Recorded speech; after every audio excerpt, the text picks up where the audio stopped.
gave you my love. I tell you what I do. I'd expect a whole lot of love out of you.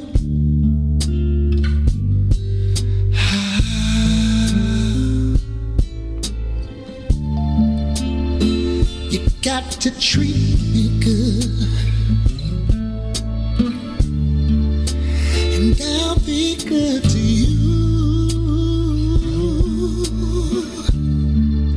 There's a whole lot of things you and I could do, baby.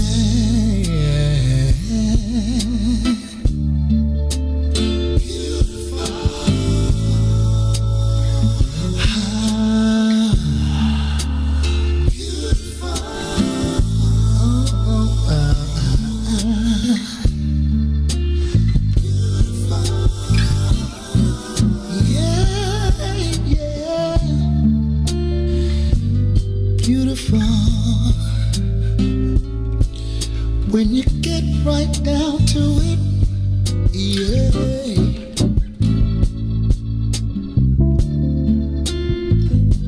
You're beautiful, and I wouldn't change one thing about you, yeah. Oh, 'cause you're beautiful, and I don't mind telling the world about you, yeah.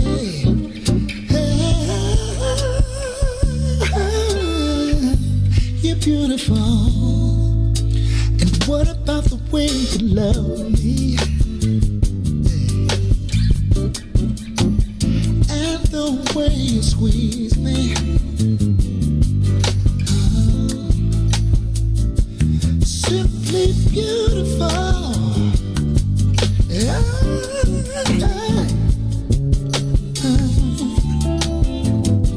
You're beautiful.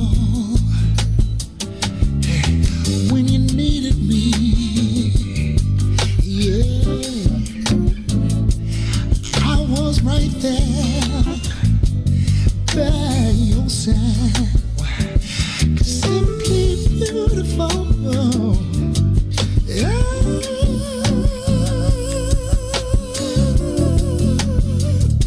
You're beautiful. I wouldn't change nothing about you, yeah. 'Cause you're beautiful, yeah. When you get right down to it, when you get right down to it, yeah.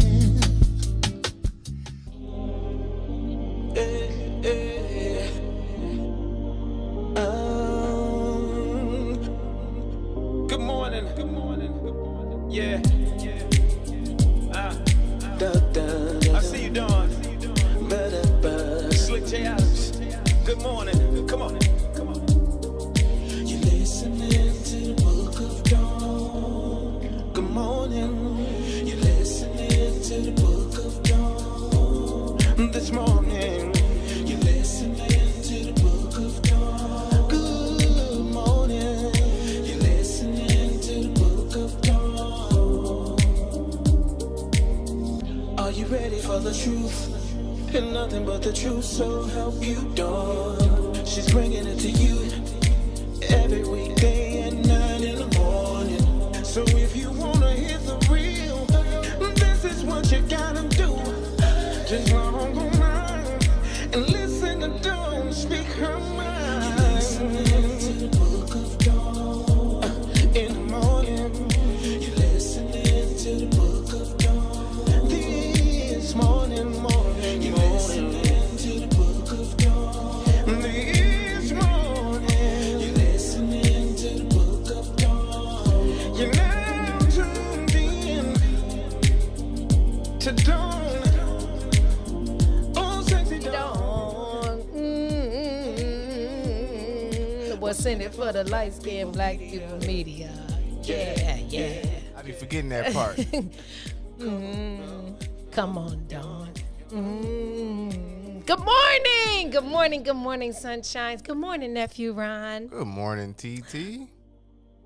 Good morning, Mary Q. Oh, she's not here today. Good morning, Mary Q. We miss Put your you little thirds on, already. TT. Oh, I forgot that part. Look, tight. I was so busy adjusting. Booyah. Booyah. There you go. Good morning, sunshines. It's the same dawn, same OG, brand new day. It's Freestyle Friday. Today is April. What's today? April 9. Golly, we're already in the 4th month in real life.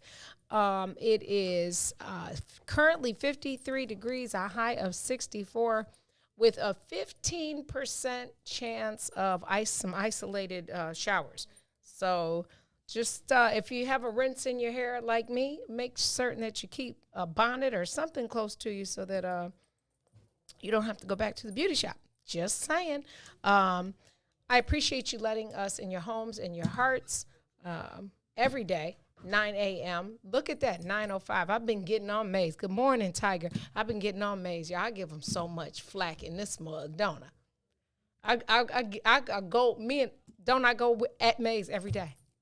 Every day. Every day. He playing with my emotions and stuff, y'all. I had to go low. You getting them together though? I had to go low blow today. But he did good, so I'm gonna go ahead and give him a. I look in my tiger voice. I appreciate you, Maze. I appreciate you. Yes. So it's Freestyle Friday. We're gonna have Slick J Adams, that guy that we love, that sings so good, and the Book of Dawn theme song. And when I see you and your body. And yeah. Can we? So should we just do an all Slick Friday? We're gonna do all his songs today. Let's do that. Yeah, this is going to be an all Slick J Adams Friday. Y'all, they're all so dope. But he's like, I don't know if I told you the story. If I did, I'll tell you again. I'm in D.C. one day. We're driving, and I'm jamming. Like, I know that voice. Full radio. I look at the thing. I'm like, that's Slick. It just tickles me to hear their music when you're out of the state, right? Because you feel like they're in your box of local. And they're not just in your box of local. Today is National Unicorn Day. I'm a unicorn.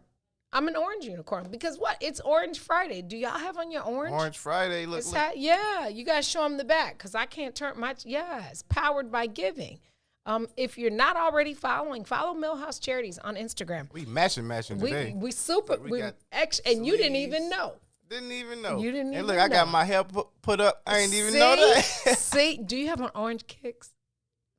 Blue. I got them, and I have on orange and black. Hey. See, nobody does it like we do. That's a wrap. Nobody does it like we do. Yes, it's National Unicorn Day. I'm a unicorn. I'm an orange unicorn. It is also, these are so freaking delicious, National Chinese Almond Cookie Day. I've never even heard of a Chinese almond cookie. When you go to the Chinese, was it like a fortune cookie, but it's almond? No, it's just a round. It would be, I guess, their version of a lunchroom cookie. It is so good. The almond cookies are so good at the Chinese food joint. It is also National Name Yourself Day. I thought this one was unique. It's a day to celebrate reinvention by trying a new name on for size. Studies have shown that there is a link between someone's name and their personalities. Social scientists call the phenomenon the Dorian Gray effect, named after Oscar Wilde's novel, The Picture of Dorian Gray, referring to internal factors that can shape people. In the novel, Dorian Gray remains youthful and beautiful, but his portrait takes on more of a hideous appearance outside of the story. Factors such as personality, self-perception, and social outlook can influence an individual through probably not as drastic as Dorian. So, what would you rename yourself? I gotta pick a new name, like a name for today. Name yourself a different name. It's National Name Yourself. So Tiger, what would you name yourself? What would your new name be? What would mine be? My new name would be oh gosh, I've always wanted to be like what was the name that I had a fake name because I had an invisible friend. Her name was Kelly, but I wouldn't want to be Kelly anymore. I think I've evolved out of my Kelliness. I would want to name like oh gosh, what's the dopest name you could imagine? I wouldn't pick a regular name. I'll pick like a extravagant name. What would it be? Invincible. Oh, Hey. that's because you like the Comic-Con stuff. Yeah. Have I ever shown you the picture of me as a superhero? I want to post it. You got a pick? Yeah. All right. What would best girl names? What would my name be? What would you name some of our broadcast family? That's an even better question. Yeah, because that would be an interesting conversation if we had to rename all of them. What would my name be? I would say, no, I'm not a Sophia. I'm not a Barbara. Give me a name. Tiffany. No. No, I like Tiffany. I'm not Tiffany. How about Brigitte? Brigitte. What did it say? What about Brigitte? Where you get that from? I don't know. It's sounds French. foreign. It is. Brigitte. Brigitte. What about Charmaine? No, I'm not a Charmaine. Nah, I don't like Charmaine. Girl, I would want my name to start with an M. So what name would I have? Miliana. Like millionaire? Yeah. Okay. Let's see. My name in Greek is Avi. That's nice, but it means dawn, so I can't use that name. What about Madeline? Do I look like a Madeline? No. I don't. What about let's see. What about Miranda? Like Miranda Rights? Yeah. No. What about I don't even get along with them you're not doing we that? ain't rocking with them. What about this is a good one because this was on my list for Ryan and Jay. What about Mallory? I could be a Mallory. What about Melody? Melody, I feel Melody, but I have a friend named Melody. So I can't be them. Melody, like the rhythm. What about Milan? Milan, that's what Sabrina said. Oh, okay, cool. Milan. Yeah. I think Mallory. Magnificent. Oh, I like that. What about Chelsea? I could be a Chelsea. No, you going back to Chelsea? You started off. I start at Chelsea? We're going to stick with Milan. We got 2 for Milan plus you. That make 3. Okay. So all right, Milan. cool. So are we going to pronounce it Milan or Milan? How y'all tell me, am I Milan? Or I got to have the French. Yeah, you I'm got to Milan. have the Milan. Welcome to the Book of Milan. Yes. I like how that flows. Uh-huh. Hey. See. So it's name yourself. Give yourself another name. And be nice to yourself, okay? Don't tell them how you really feel. I could have called myself Champagne, but I'm not. Because, people people name their kids Alizé. Heck, I figure if they can name their kids Alizé and Hennessy, I surely could be called. That's what Drake called himself. Champagne. Yeah, see, Tennille said I could be a Mallory. I told you. That's on my list of names. I actually like her daughter's name. I could have been a Reagan. I feel like that's powerful and feminine. I got a little cousin named Reagan. Yeah. So bad. Yeah. And I could have been, you know what else I could have been? And happy birthday, by the way. I'm going to say birthdays after this. I could have been in Brooklyn. Because I love Brooklyn. I can see that. Because Brooklyn's in the house. Yeah. Anyway, yes. So name yourself, you guys, and tell us your names. Most of your names, what's Maze's name? Well, please, because I want to go here. I want to go and name the family. Labyrinth. Dead. mean, that's elaborate. Yeah. Let me tell you what Maze would want to name himself. I'm sure he's listening. Charlemagne. He want to be Charlemagne the God in real life. So, why is he even cursing? Okay. Well, what's your name? What'd he say? He has no desire to be nowhere near Charlemagne. What would his name be if he wasn't Maze?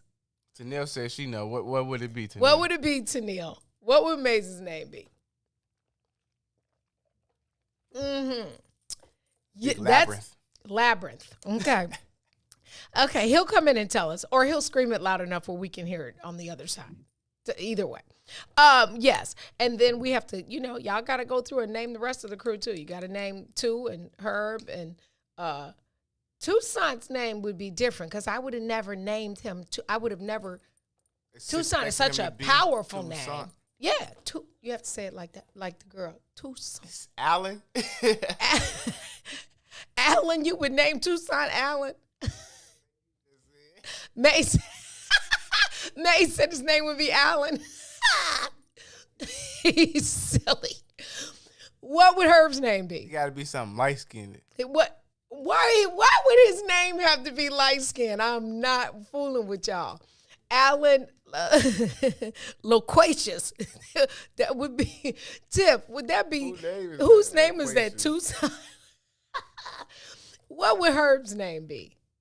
I think a Robert. Herb would be like a Robert. Don't you look like a Robert? Girls. Oh gosh, this could be good. This could be good, and I could have a bunch of people standing outside the studio waiting to clock me when I get out of here, right? Yeah, they already out there.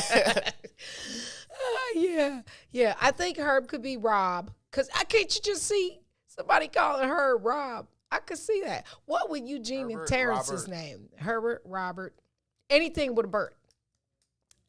That would be right. His name could just be Bert. He got the right goatee. He got the goatee for the Bert. Let me tell you about him. Let me digress.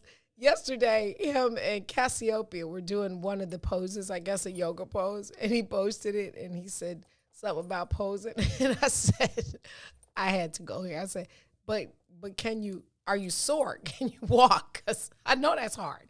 That stuff is hard. Those poses, you have to be strong to do those poses.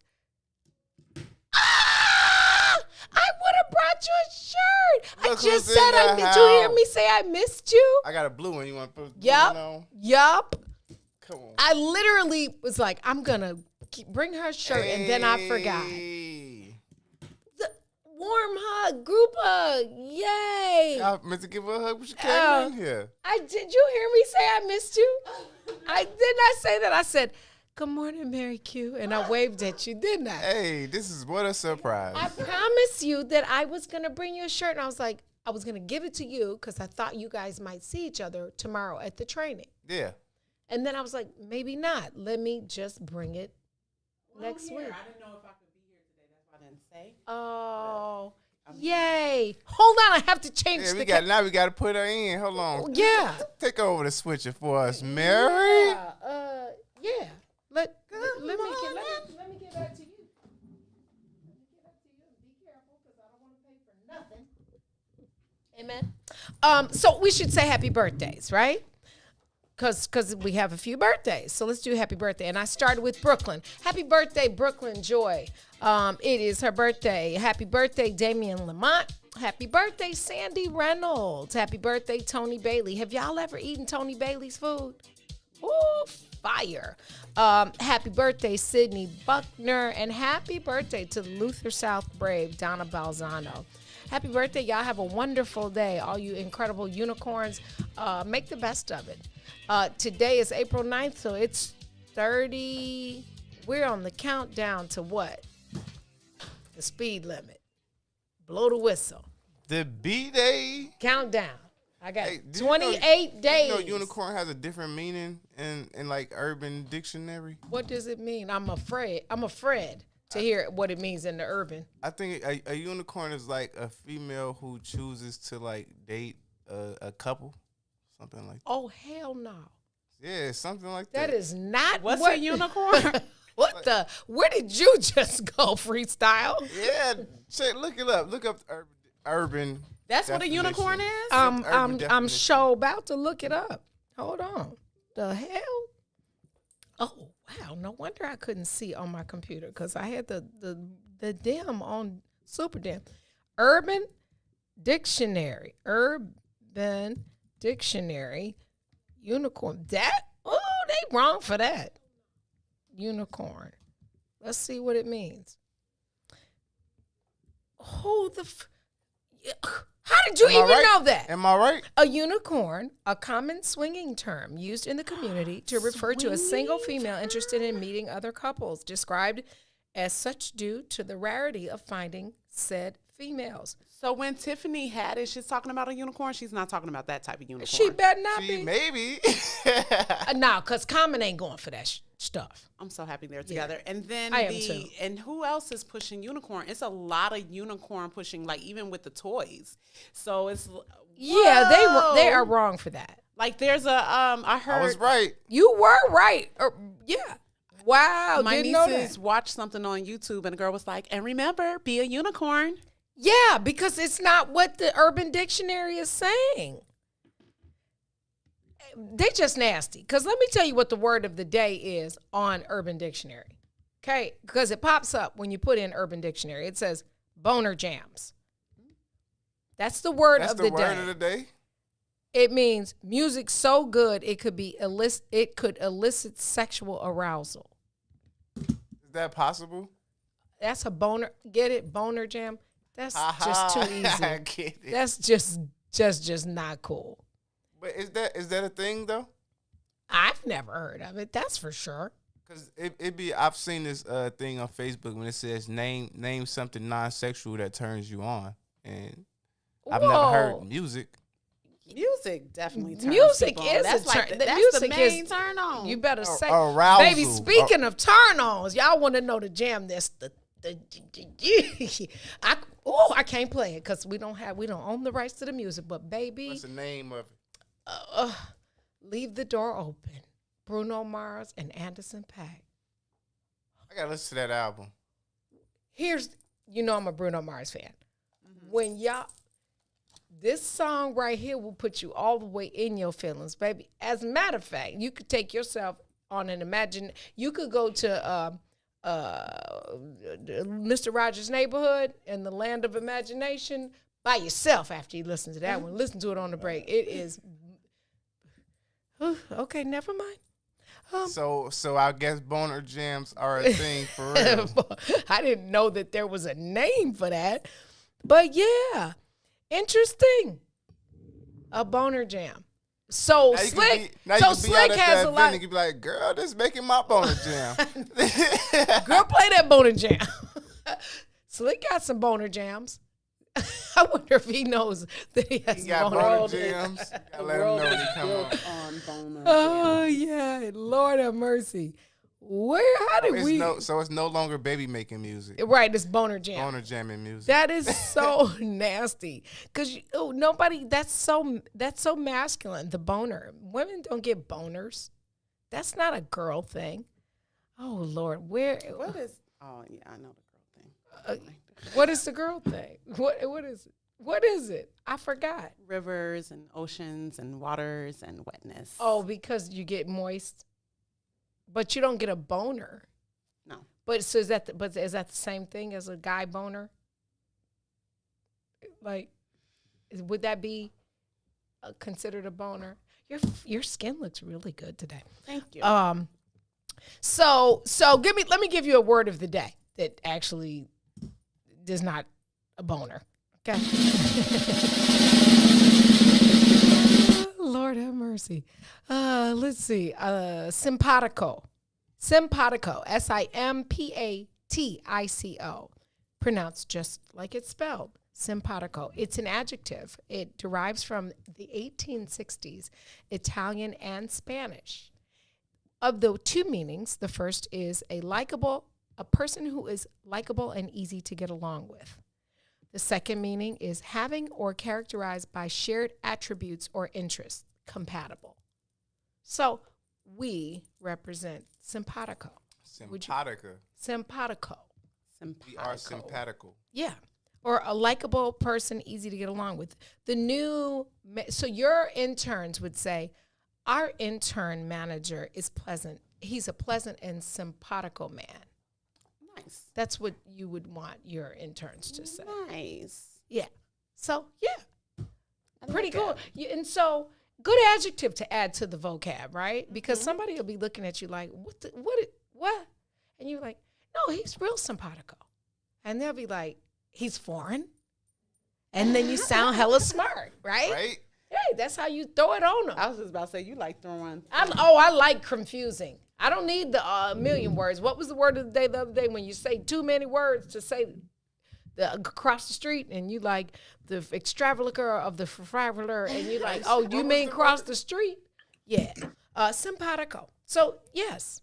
Let's you know who I could describe as simpatico? Herb. Okay. He's pretty easy breezy. Yeah. Yeah. He has that vibe. Very chill. Cassie. Yes. Cassiopeia. Yes, yep, She's got that vibe. I can't really, as much as I would like to say I'm that, I know I'm a trip. So I have to kind of like you a little You're bit. not very simpatical. Before you I open up. got to warm up to you. I'm guarded. I'm nice, but I'm guarded. I'm like, don't push me. Like, but once you're on the other side, it's all all great. That's baby. me. Yeah. That's me. I think I might be the same. Yeah. I think yeah, I would want to be considered that, but I have to be honest. If you can't be honest with yourself, then you just not honest. Boosie, this is not Tennessee orange. This is Milhouse Charities orange. Sharp. I like it. It is and I literally was like, I'm gonna bring she's not coming. Literally. I'm here. Yes, even though Tennessee orange is dope, this is Milhouse Charities orange. And if it's not, Roll Tide, Namari Burnett. You remember Namari Burnett, basketball player? Tide, y'all. Played for Morgan Park, phenom, basketball phenom. He just transferred from Texas to University of Alabama. His mom posted it yesterday. I said, roll, Tide, roll. So Hey, listen, excited. let me tell you, a lot of the transfer students, a lot of the D1 transfer, basketball transfers are gunning to go to Alabama. They did so well this year. So That's good. the Tide just keeps rolling, yo. That just keeps rolling. I'm like, yes, y'all gonna make me, I'm gonna have to go back after the baby graduate. I'm gonna have to go back anyway because one of my bonus babies, John Mechie III and Shane Lee III, the next year will be their breakout year, like their draft year. Okay. So I have to go see them. That's awesome. Yeah. Gotta support. So yes. Yes, Miko.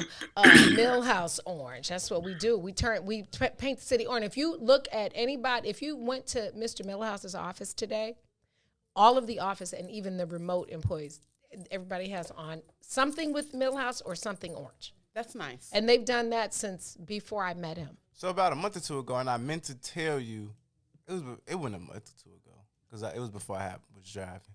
But I had seen somebody on public transportation on a Friday with the book bag on, with the Milhouse. Yep. Book yeah. bag. Oh, it's a thing. It's a thing on Friday. But she was young, so I was thinking like, she must be an intern or is she a worker? Well, was she black? Yeah. Okay. Well, we don't crack, so she might have been 50. She looked at young, though, like early 20s. Well, that's hireable. I was just about to say. I mean, there a they hiring have limit for like. Well, there are interns, where but do they're you- typically in college. Okay. But I mean, she could have been like a 23-year-old graduate and working. There's a lot of support jobs at the firm. So you don't have to be an engineer. Of course, they need engineers and architects and people, but they also need Holla at Milhouse. they need the support staff. They need the document control and all the things that support the work of those people in those positions. So We got to take a break. We're going to take a break, and we'll be right back. We got to get a picture. Wait, don't take a picture of us before we.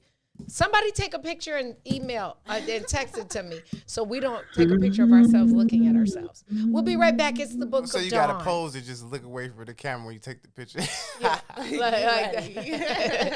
we'll be right back. The Book of Dawn. Stay with us. WIIFTBPM.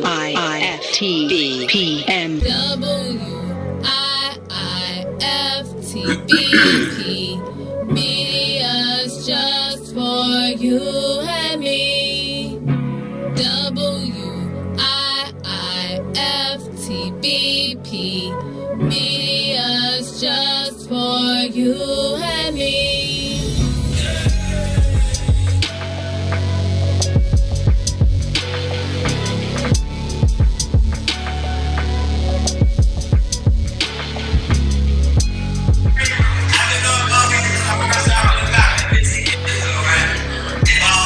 Introducing your trusted source for high-quality Black emojis, better known as Blackmoji. We believe Black is beautiful, and that beauty should be reflected in the digital market. Now there is an app that does just that, starting with Black Greek letter organizations. Blackmoji D9 offers more than an emoji app. It is a cultural experience of Black excellence. Download the app in the Apple or Google Play Store to access a specially curated catalog of emojis representing the Divine Nine. Use the emoji to celebrate Black events, acknowledge current events, support social causes, and learn about esteemed Black group members who blaze the trail of Black history. A portion of every subscription goes toward a scholarship fund specifically for members of Black Greek letter organizations to help keep the legacy alive. Download the Blackmoji app today.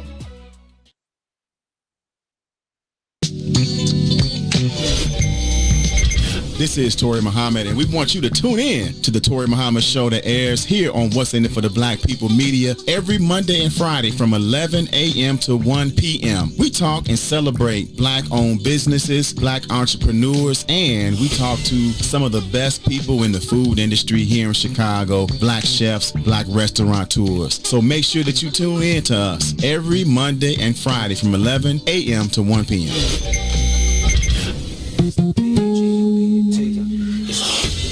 Peace, everybody out there. What's going on? This is Eugene McIntosh, one half of the illest independent sports media outlet in the whole entire land, the Bigs. Check me and my player partner Terrence Tomlin, a.k.a. T-Time the Great, out every Monday, Wednesday, and Friday from 1 to 3 p.m. on What's in It for the Black People Media Network.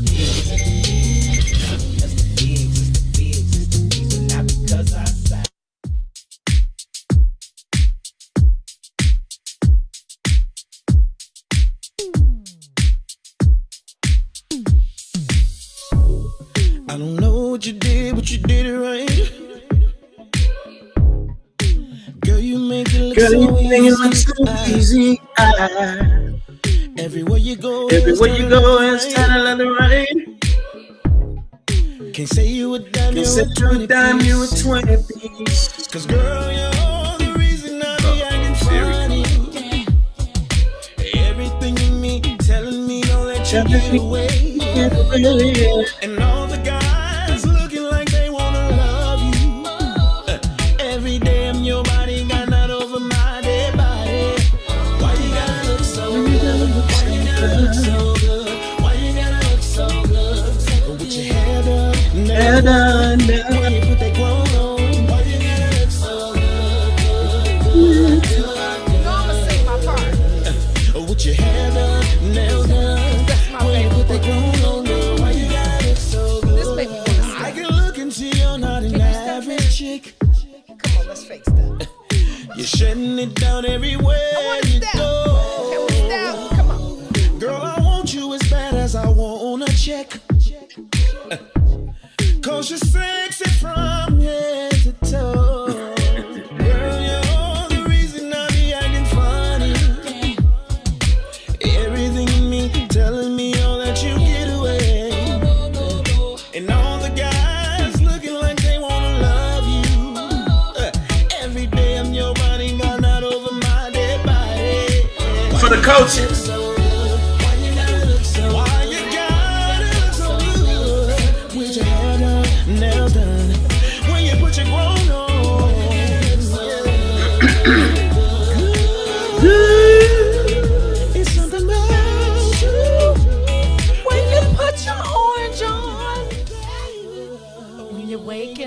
Why you gotta put your orange on? Look so good.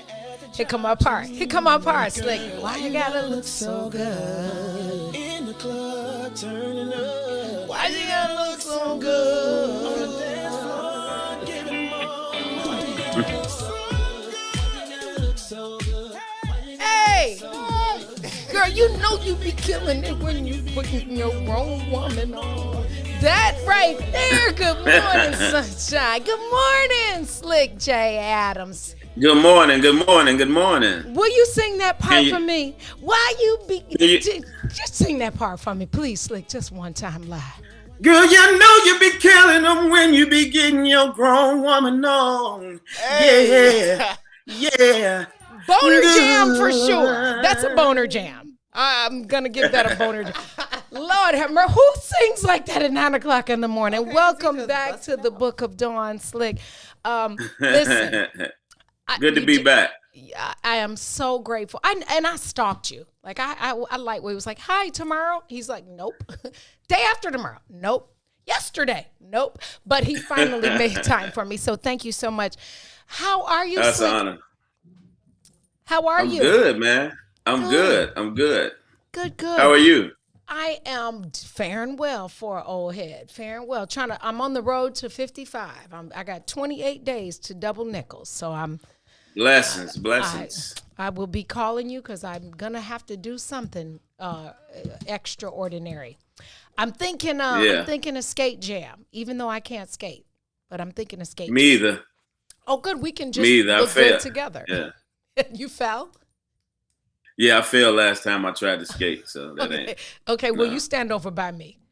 Yeah. So today is Freestyle Friday. It's all Slick songs today. We're playing everything we have on you. Nobody else is getting played today because our viewers absolutely love you.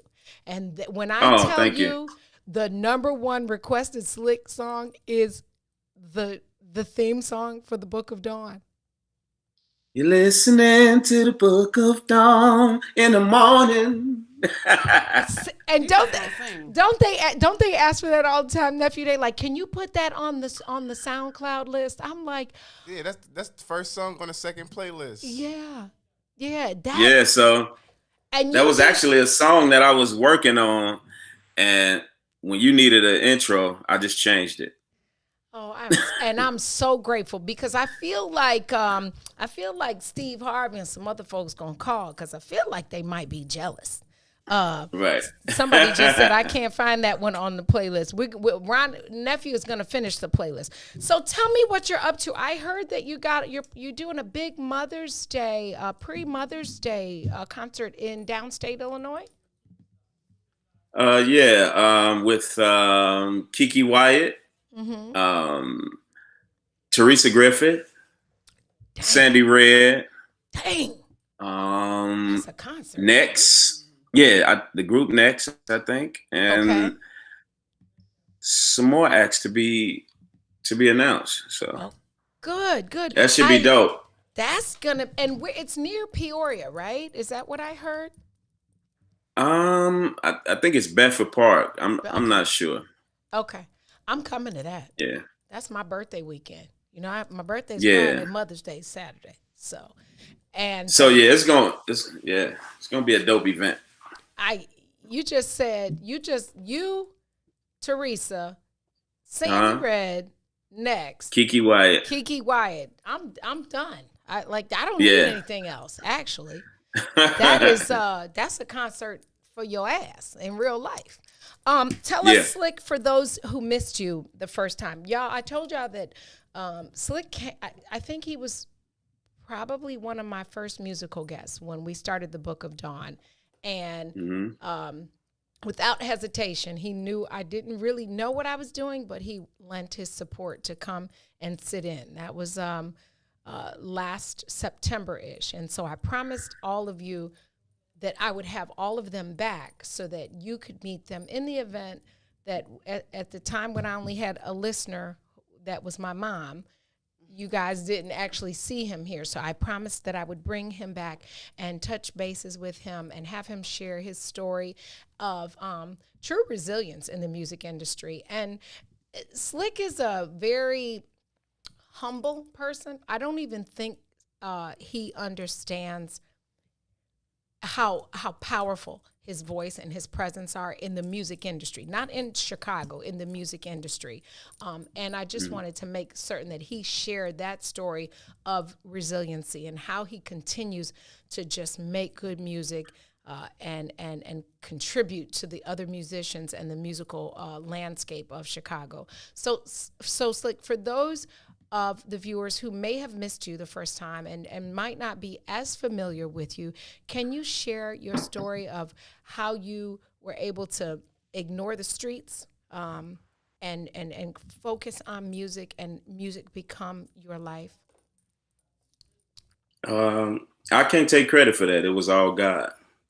Because growing up in Inglewood, the streets was right outside my front door, so I couldn't run from it.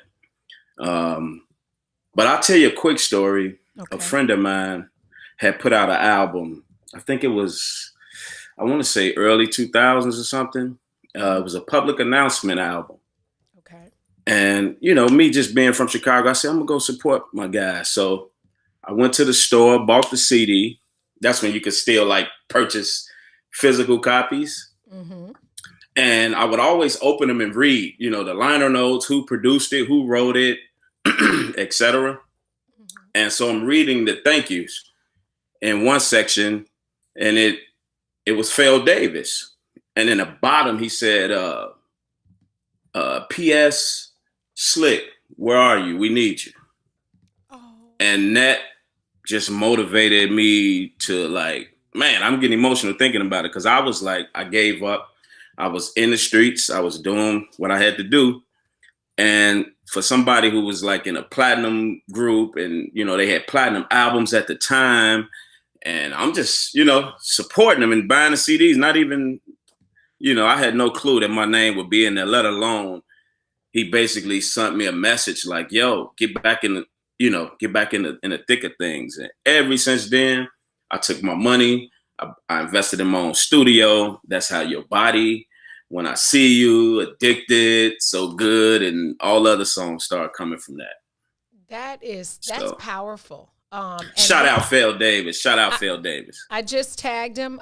We started playing his music last week. And so I never knew that story, actually. And I've known you for a considerable amount of years. But that is powerful that that even when you don't know that somebody is in your corner, that they publicly state that, because we need to support each other or like that. We need to remind each other of our value, and that we all need to contribute and embrace each other, because it could have been a very different direction for you if not for that shout out. And let's be clear.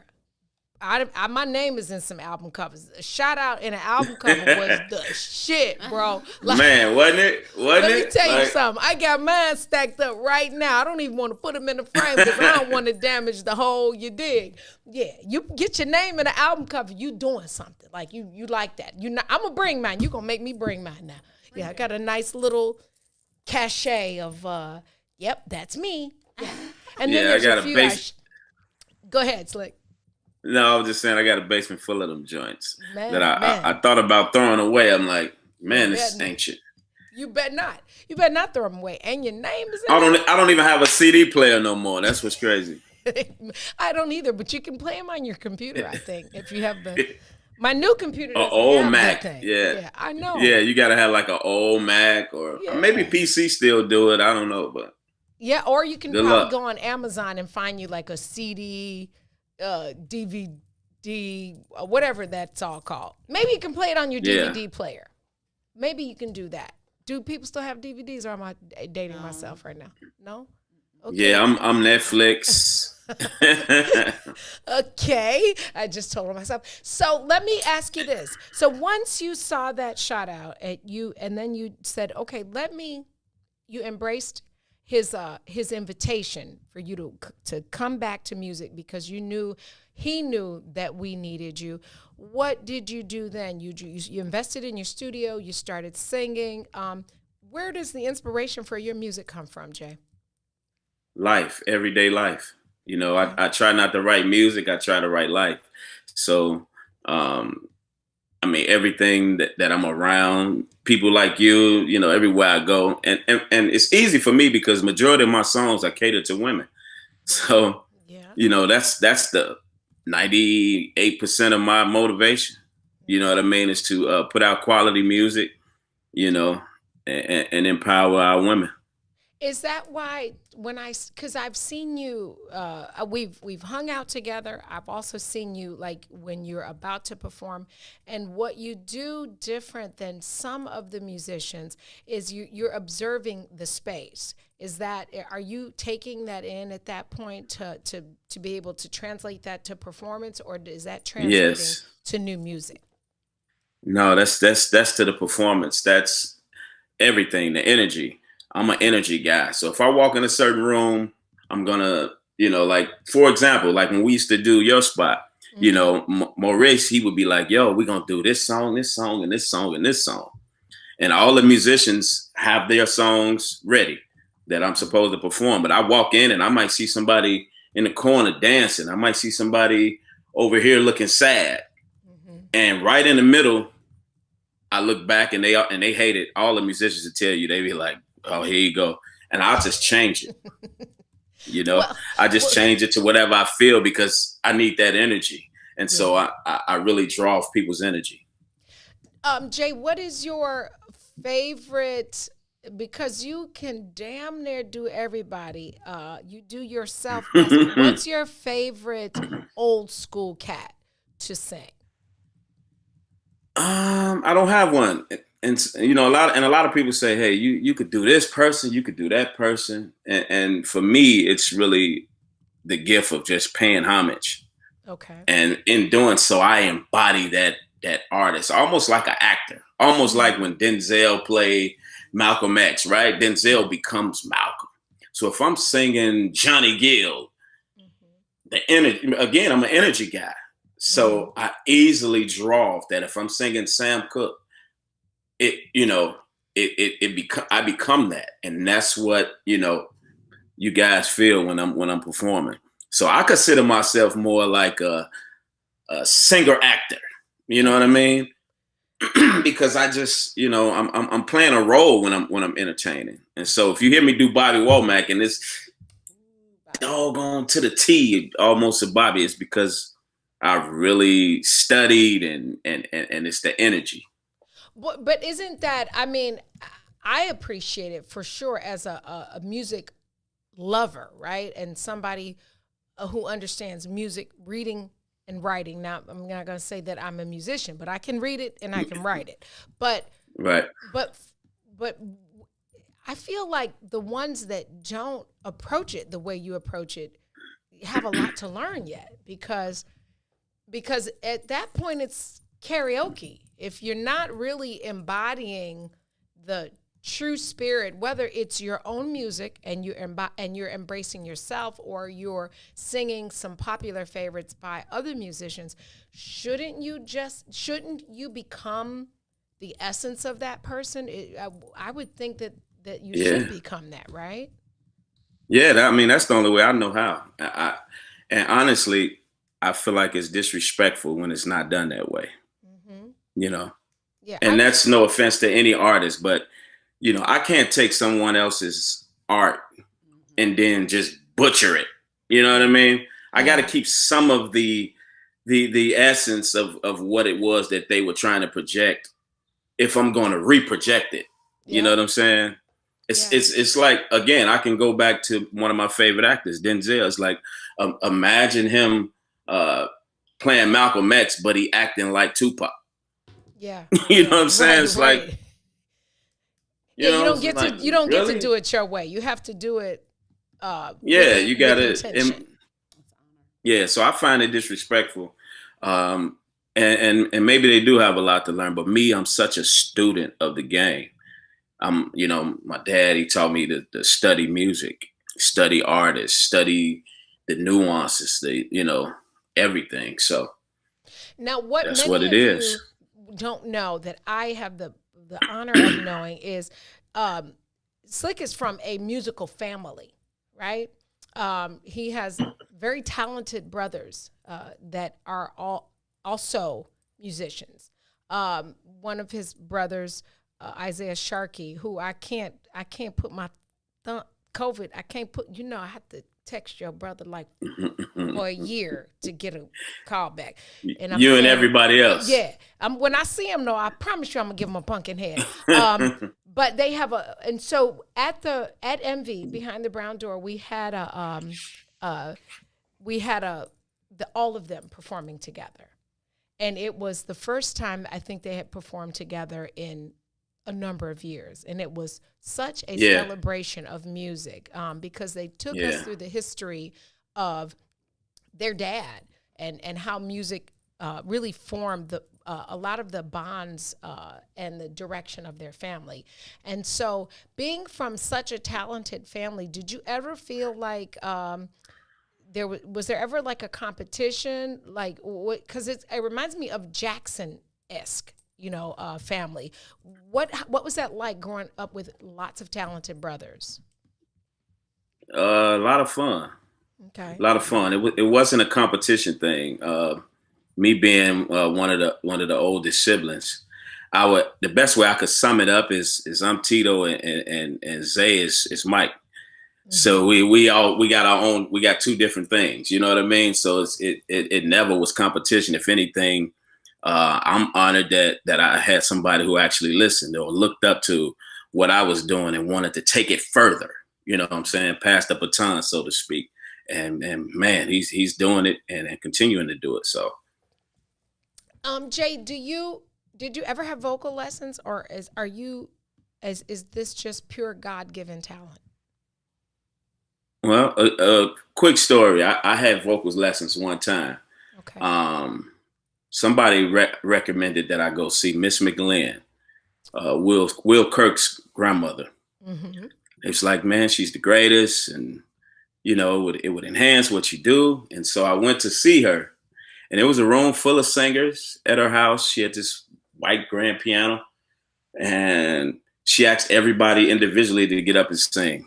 And so when she got to me, I got up and sang, and she said, "Young man, you don't need me. Get out of here and don't ever come back." Oh, so baby, and I did have voice lessons, but yeah. Miss McLean is the teacher of all teachers. That's the highest compliment imaginable. It was. I don't even think she told her own grandson to not come back. I told him the story too. It was. I was like, really? She said, "You don't need me. Don't ever come back here." She was like bold. It wasn't. She didn't sugarcoat it. It was like, "Don't come back. Oh, I'm not even gonna take your money." Oh, that is so powerful. That's powerful. I did have voice lessons. You had a voice lesson, sort of, kind of. Shots out, rest in peace. That's a dope story. I wonder when we're gonna do like a documentary about her and all the lives she touched in Chicago music. That would probably be something pretty dope to do. You remember who Will Kirk is? Will Kirk was playing with Angela when we went to Tavern on LaGrange. Yes. That was the keyboard player. Okay. That's who we're talking about. Great guy. His grandmother. Yeah. Okay. Yeah, great dude. Super dude. There's also talented. Walter English, all those. Man. Because he's an anomaly. He's a unicorn for real. Not the kind in the early Walter crazy. What's crazy about Walter, when I first met Walter, we was probably like 16, 17. Mm-hmm. And all he did was play the piano.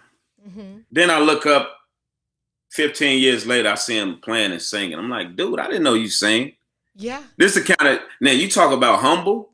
Yeah. That's Walter English. Because I knew him for so many years and never heard him sing.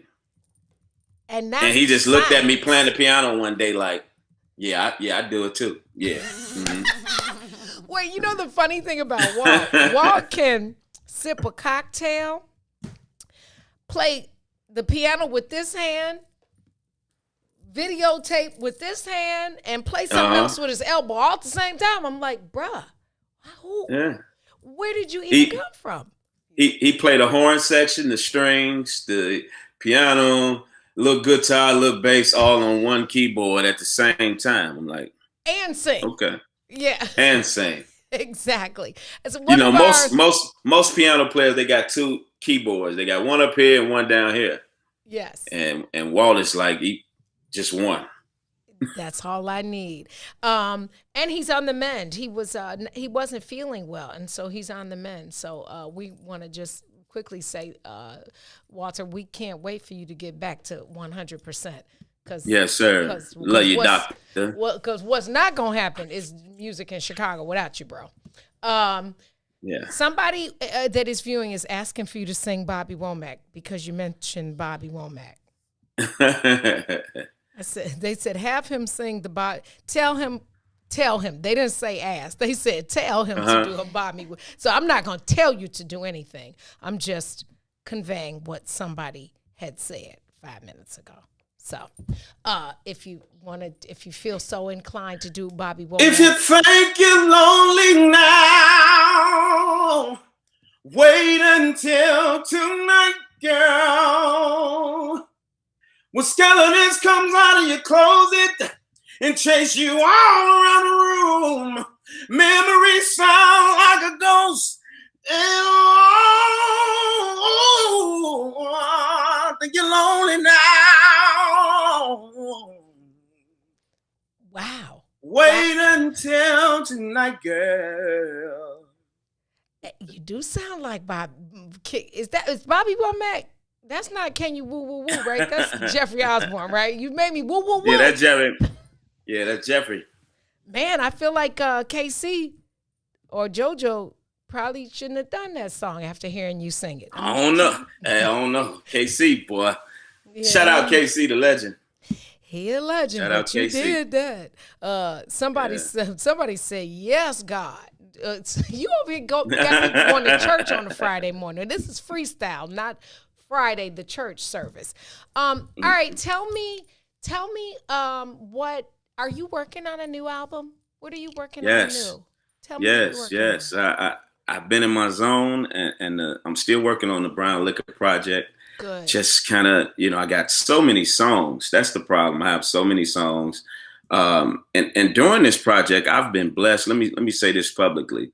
A lot of the musicians that I play with have been reaching out to me just out of nowhere. Like I get a call from L.A. Williams saying, man, I got this song for you, doctor.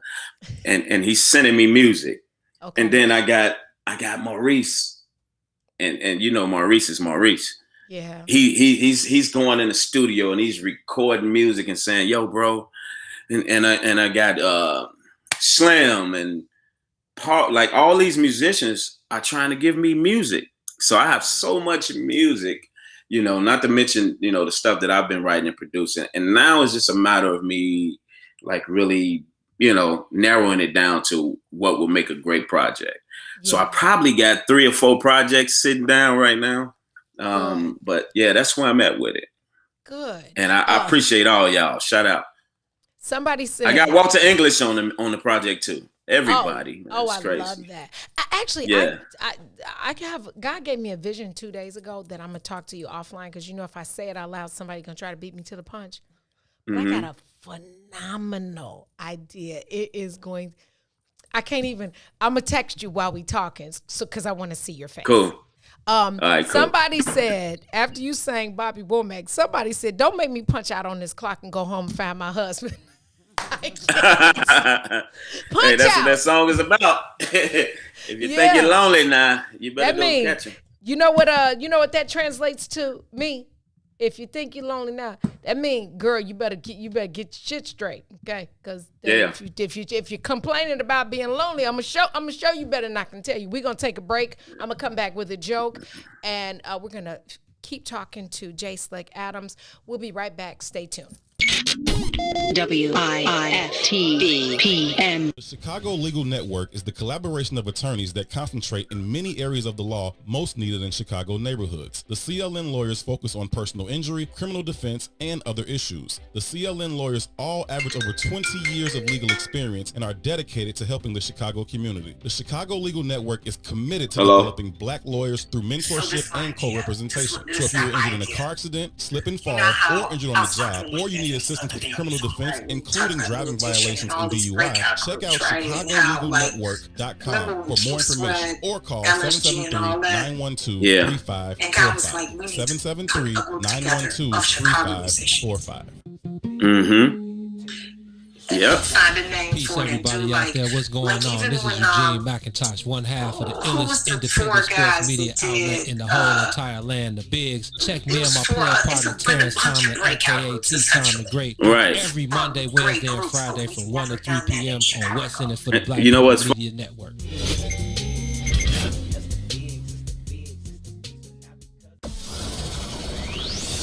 Shop at Black-owned and operated Solo Beauty, where you are appreciated and respected. Located at 8158 South Cottage Grove, Solo Beauty can supply all of your black hair care needs. Solo Beauty is open from 11 a.m. to 8 p.m., Tuesday through Saturday.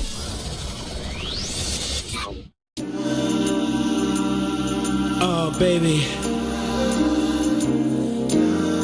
I mean, I know that you're here with me and everything, but since you just left a few hours ago, I've just been going crazy. And I done come to realize one thing.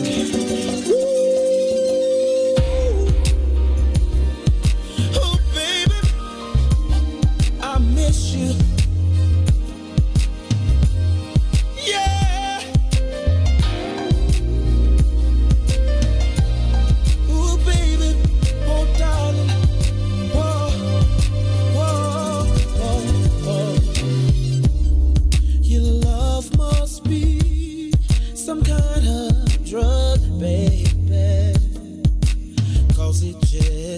On calling me, and I just need a hit of your love. It's got me shaking and feeling for your touch. Baby, of you I can't get enough. It feels like I done need on you, babe. I'm addicted for you. Can't stop loving, 'cause I can't get enough of you, babe. 'Cause I'm so addicted to you. This must be love. 'Cause I can't get enough of your loving. I'm so addicted for you. Can't stop. I need you right now, baby. 'Cause I'm so addicted to you.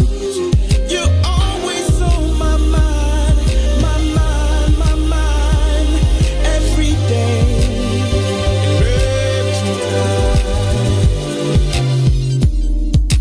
It's been too long since I had you in my arms. And I don't know if I can take any more of being without you. Even though it's only been an hour, it feels to me just like forever. And I am hoping that I can see you soon. See you soon. I'm so addicted. Lord have mercy. I can't be without you, baby. 'Cause I'm so addicted. Oh no, not for a minute, not for an hour. I can't get enough. I'm so addicted. Can't stop loving you. I need to check myself into some kind of rehab. 'Cause I need some help. Somebody help me, please. Please. Ooh. La la la la.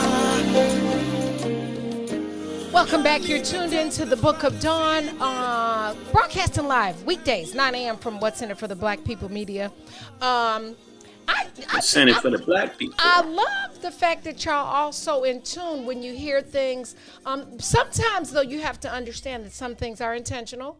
And so sometimes when you can validate that you really know a mofo, you can call them and let people hear you call them, and they can answer the phone, and you can see it happen. So when you then, you know how I always tell you that I don't say the word friend, Right. because everybody ain't your friend, but when you can prove somebody your friend, yeah, that part. Welcome back. You tuned in to the Walter English called me. Walter English called me. He said, "Hey, bro," so he's listening to you. So I have to tell you, I take back everything I said about Walter since he's listening. You took it back. Don't take everything it back. back. Listen, Slick. When does a joke become a dad joke? Huh? Huh? He said, "Huh?" I'm gonna ask you again. A dad joke? What's a dad joke? When does a joke become a dad joke? What is a dad joke? Barry, are you guys guessing? A dad joke is like an old corny joke. A dad joke is an old corny joke. It is not. Yeah, I don't know that. I don't know that guy. Okay. Something about a grave. Not a grave. Look, the only thing I know that with dad and joke was my dad wasn't no joke. Oh, don't play with me, boy. Right. Don't play with me, boy. In real life. Well, a dad That's joke. what I'm like, huh? A dad joke is when the punchline is apparent. Get it? Apparent. Okay, Okay, I have another one, y'all. Hey, I came ready today. It's Freestyle Come on, let's Friday. try it again. Do another one. Let's Okay. do another. Let's see. How did the bullet lose its job? It missed the target. Close. It missed the shot. Vanity, don't look at me like that. Do y'all have an answer? Hey, I like Slick. It missed the shot. It's missed close. the shot. How did the bullet lose its job? It got fired.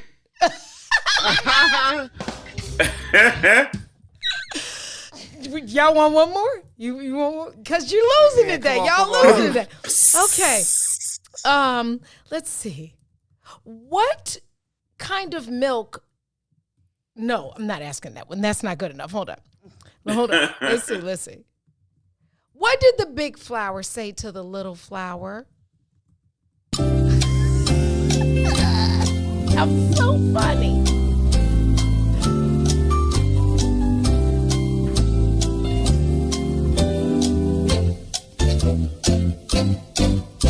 What did the big flower say to the little flower? Grow up. It smells funny down there. You nasty. He said, "Hi, bud." I see you.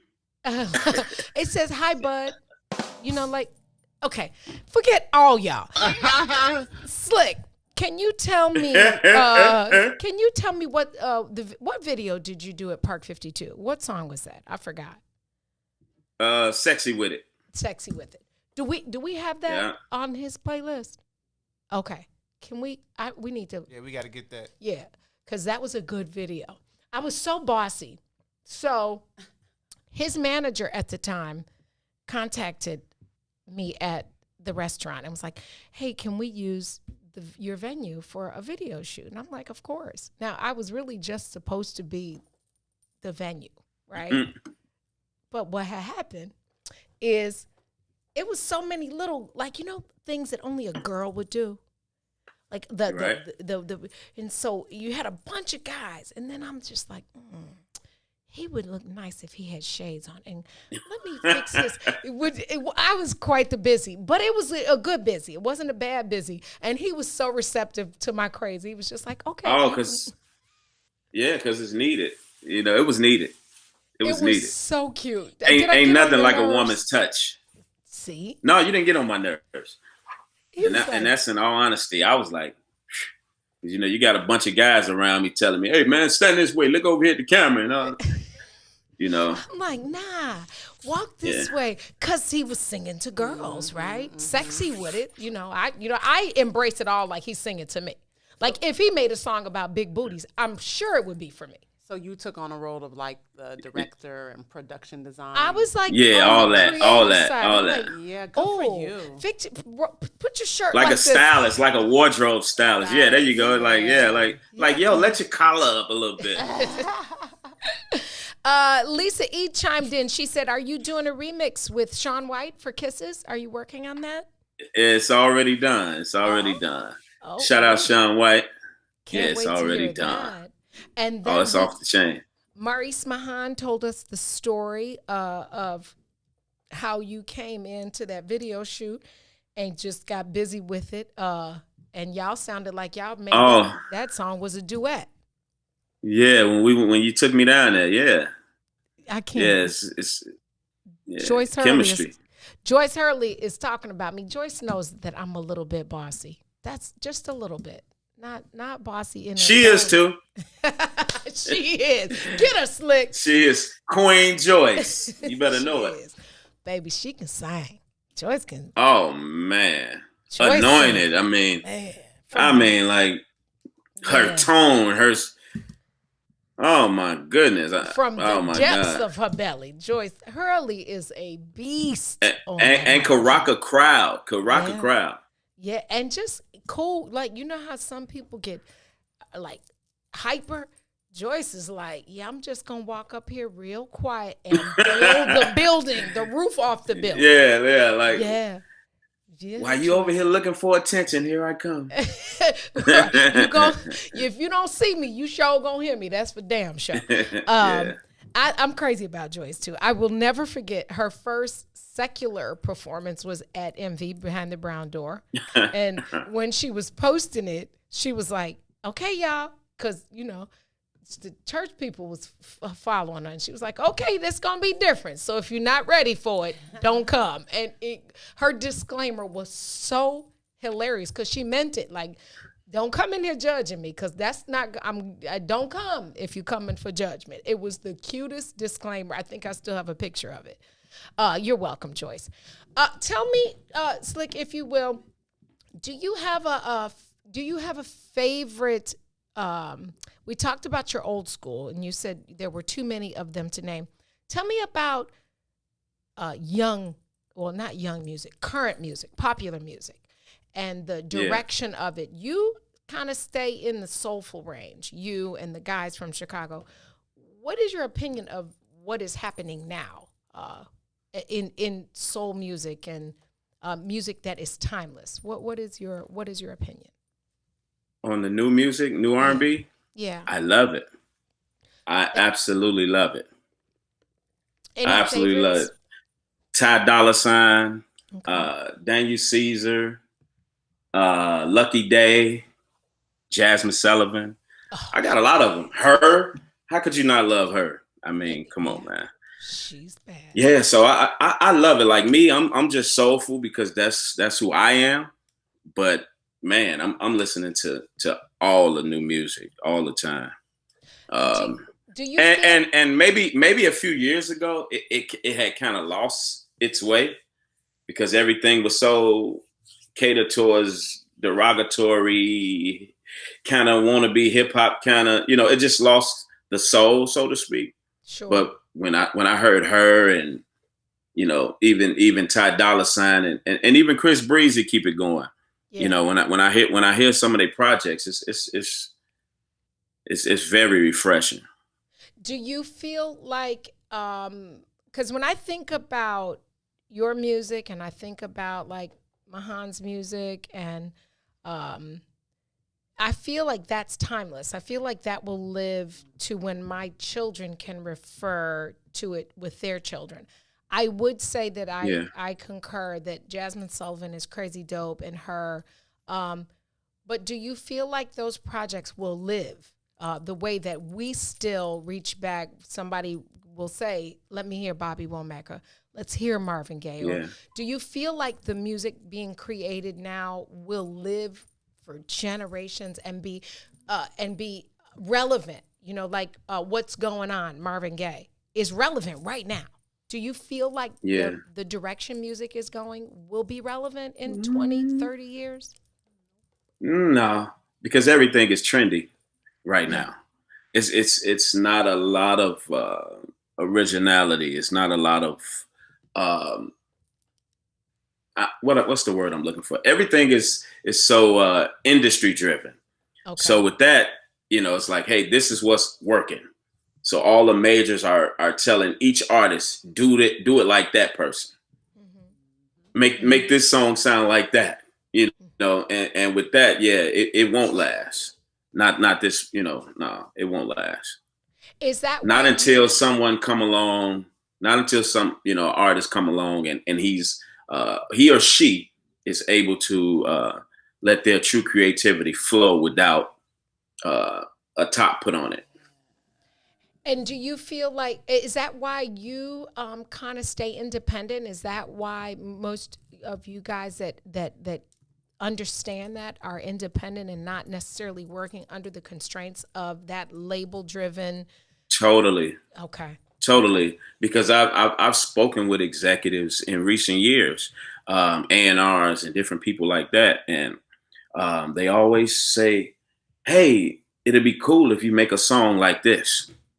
And it'll be like, for an example, a Ty Dolla $ign. Okay. But I'm like, I'm slick. So, yeah, I could do that, right? You just said I can probably turn into any artist, but why would I do that? You know what I mean? And so, yeah, that's a lot of it, man. That's a lot of the reasons why I'm going to continue to just put out my music myself. And I've been fortunate enough to have songs that play when I'm not around, in the clubs, in parties, in backyard barbecues, and I'll take that before I compromise someone telling me. And I hope they listening, and I hope they listening loud and clear. I hope y'all share this 1,000,000 times. I don't want to sound like nobody else, and I'm not going to do what they call it, the cheat code. That's what it's called, industry. Okay. They call it a cheat code. So Slick, if you do the cheat code, if you auto tune this and make it sound like this, and then I just blend in with everybody else. Sure. And wow. And so to your point, yeah, no, the music now, I can't say in all honesty that in 30 years I'll be reflecting back to one of these joints. But for now, I it's cool because I like music. So. Yeah, you know what my new favorite is? The Bruno Mars Anderson .Paak joint. Leave the door open. Yeah. That's classic. That'll be around. That's some grown. That will be around. Shit. all of let me say this. All Bruno Mars music probably will be around 30 years from now, 40 years from now, 50 years from now. Like he's a genius, and he's been allowed to be himself. True. He. And it's said it's in the music. Anytime you can, do some songs like "Don't Be Cruel" and "My Prerogative" in this era and get away with it, yeah. Somebody allowed you to be you. Yeah. Yeah. Anytime they can do the song like "Leave the Door," that's somebody allowed Bruno to be Bruno. So with that, he'll always be around. Yeah, let me ask you this. Anita Baker is in a fight for her masters to get her ownership. Does being an independent artist allow you not to have to go through that red tape? And so is it harder that way, or how do you maintain the integrity of that, being independent, an independent artist? Yeah, being independent, I definitely don't have to give my masters to nobody because I don't have a master. You know what I'm saying? And that's technically what that means. She had a master who was mastering her situation. And so being independent, I don't have that to worry about.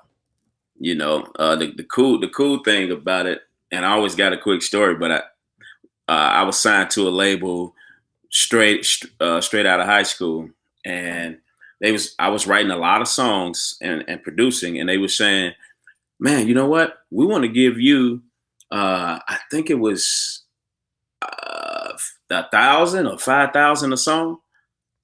And I'm like, how y'all going to do that? They like, yeah, we're just going to give you, for each song you write, we'll give you $1,000 or whatever it is. Mm-hmm. I don't remember the exact amount. But I had written probably 30 some songs. I was, writing for different artists that they had on their label.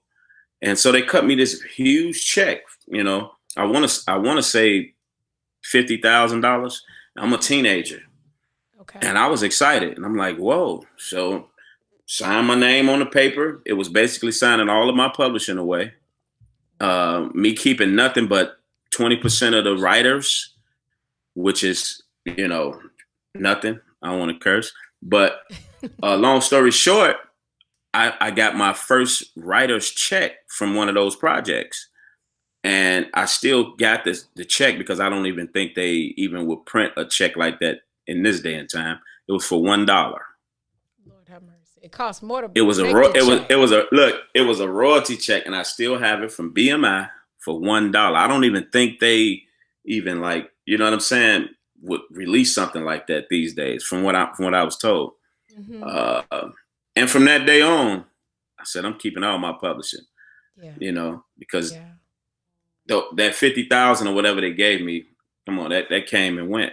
Yeah, but even now to this day, I could probably say thanks to the Book of Dawn and all the other outlets that actually report the music, I get a check. Yeah. Yeah. Well, let me say this. That 50,000 if they willingly gave you 50 stacks, it was a lot of stacks behind that, right? If I'm gonna just say, here, take 50.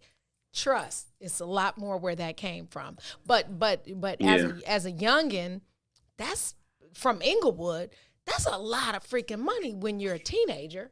Like, you can't even process that as a teenager. It's so kind of like what they say in sports. They say if they're willing to pay the players millions, then them teams must be worth billions.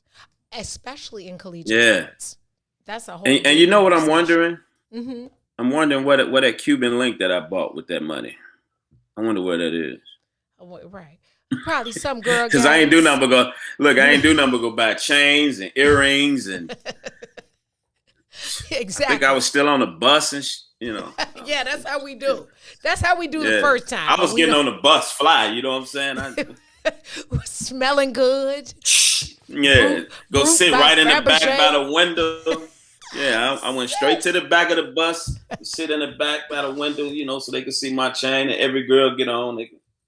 Because you gotta take the walk. That's the pageantry of getting on the bus. Yeah. You gotta swag to the back, yo, and don't hop the back of the bus. You gotta walk from the driver and drop your tokens. Y'all don't know $1,000 chain on. You like, yo, hold that bus. Right. I can't. You don't have to make it so plain. Jesus Christ, because we all did that. He just made it real plain. So let me ask you this. Process for Nephew Ron is an aspiring artist. What's the process to register yourself with ASCAP and BMI and Spotify and all the places that will rob you if you don't really know what you're doing? What's that process like? Oh, it's so dope. Now you just go online and Google. You Google BMI and it'll say log in or sign up. Okay. And it's really that simple. Putting your music out. You got different platforms. You got STEM, iTunes, TuneCore, DistroKid, and those particular. First, though, right? The music should be copywritten first before putting them on those sites. Oh, definitely. Where do you copyright? What's the proper way to copyright? Man, again, Google, copyright.gov.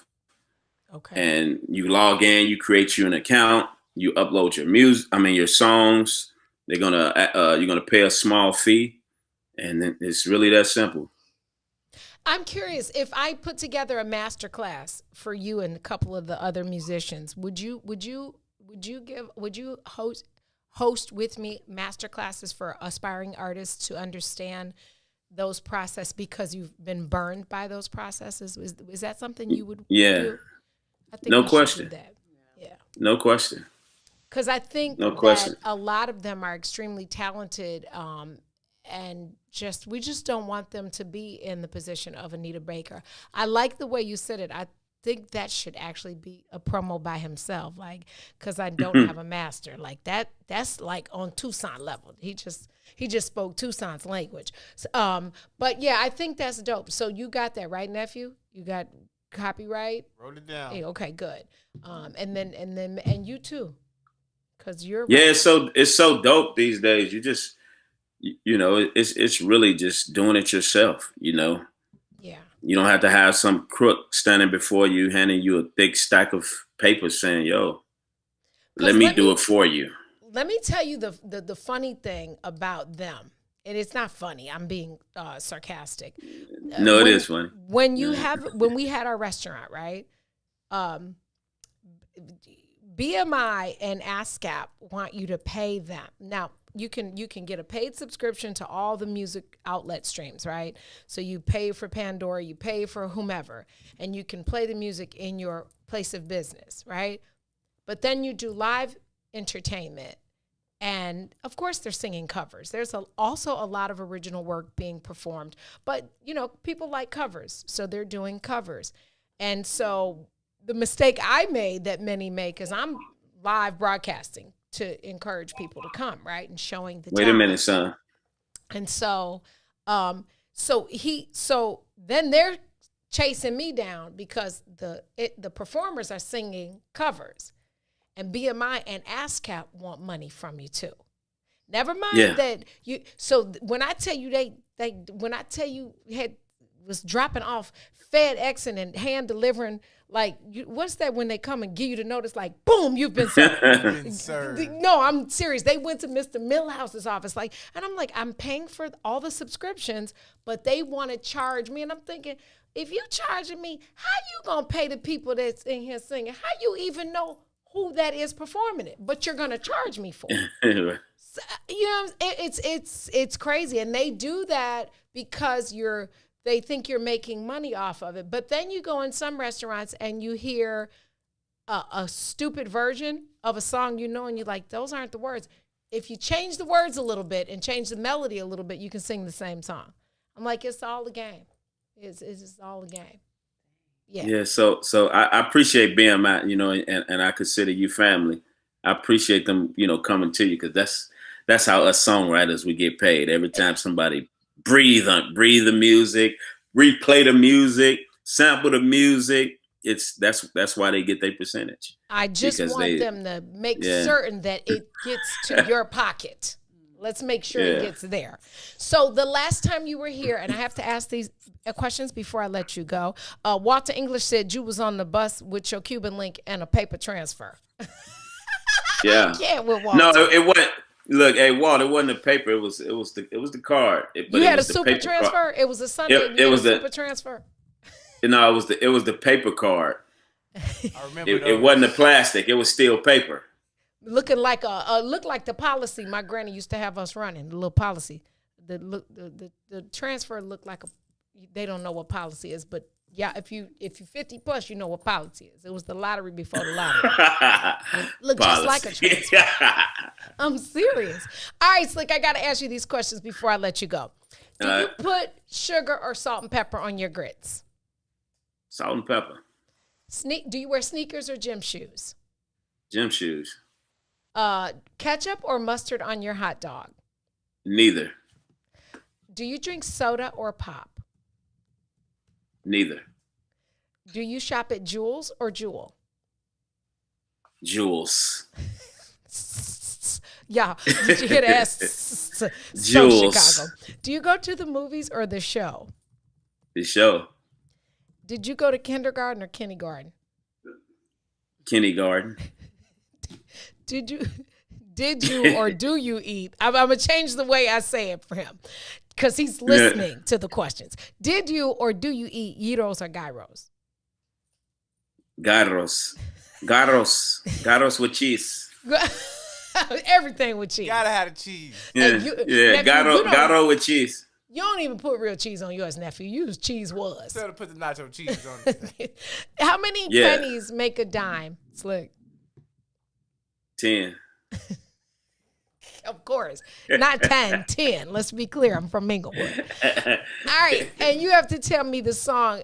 You know my songs, but what's your song that when you're performing or you're somewhere out just enjoying somebody else performing that makes you forget that you are an accomplished performer and turn into Slick from Inglewood? What's that song? Say that one more time. What's your song? What's your song that you just drop everything? And I know you're a brown liquor guy, and you put the brown liquor down, and you just turn into Jay from Inglewood. What's that song? That's a lot of them. Facts. Money Bag Yo. That's Inglewood. Well, there it is. Maurice Fitzgerald said, "What up?" Let me tell you, I have to say thank you to you, Slick, because I don't know that Maurice Fitzgerald has ever watched the show. Shots out and shots fired. Thank you, Mo Fitz, for watching the show. He's been on the show and don't even watch the show. So Slick got the whole music community, and he got Walter, he got Joyce. It's going down. If Isaiah Ben one stopped in, Slick, I'm gonna need to have you at least probably once a month at this point. I mean, dang, you made my numbers. You just turned the number game up. And when he logs off, let me explain something to y'all. Let me make it very clear. When he logs off right now, if you ninjas drop off this thread, I'm gonna talk about you for the next half hour. I just want y'all to know that, and you know I will. So thank you, Slick. I am looking forward Shots fired. And you know I will back it up in real life.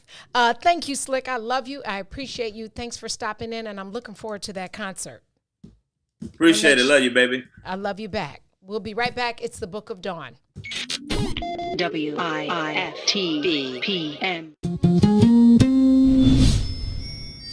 When you got to Kennedy King, so you remember Corey Brown? I definitely remember Corey Brown from Morgan Park. Yes, sir. Yes, sir. Yeah. Murder, man. So I got it in with y'all one day before a game, and then y'all literally went out and destroyed some people by about 50 at Kennedy King, and I'll never forget. Somebody shot a jumper. It came off long, and Corey will tell this story to this day. He says he went up, and I was in the stands. He went up for the rebound, and before he could jump, he said he felt a foot on his head. And it was you, and you caught it. Classic P-Mac catching it over everybody, putting it back in. He says before he jumped, he felt a foot on his head. And Corey was 6'4", easy. On his head. Yeah, Corey was 6'4", man. I used to I don't know, I had a knack, man. I was always uber athletic. Like I was taught earlier, if somebody shoot, you got to come from the opposite side. I had a guy in my neighborhood named Wayne Irvin, legendary dude to us in our neighborhood. Played at Chicago State, played at Wyoming. Okay. Played against Patrick Ewing. He passed away a couple years ago, but went to CVS. He was a decorated player. A lot of people knew him. And he taught me early, like, you attack offensive rebounds from the opposite side. So if somebody shoot from the left wing, you crash from the right. If somebody shoot from the top of the key, you can crash because it can go either way and you can get it. I was so big and athletic. I used to get a lot of tip dunks. Like, for some reason, people never boxed me out. And once I got a running start, if it came off anywhere over the rim and bounced up, you was dead. This is Eugene McIntosh, one half of the illest independent sports media outlet in the whole entire land, the Bigs. Check me and my player partner Terrence Tomlin, a.k.a. T-Tom the Great, out every Monday, Wednesday, and Friday from 1 to 3 p.m. on What's in It for the Black People Media Network. You sure looking good tonight, baby. I just wanna make sweet love to you tonight, baby.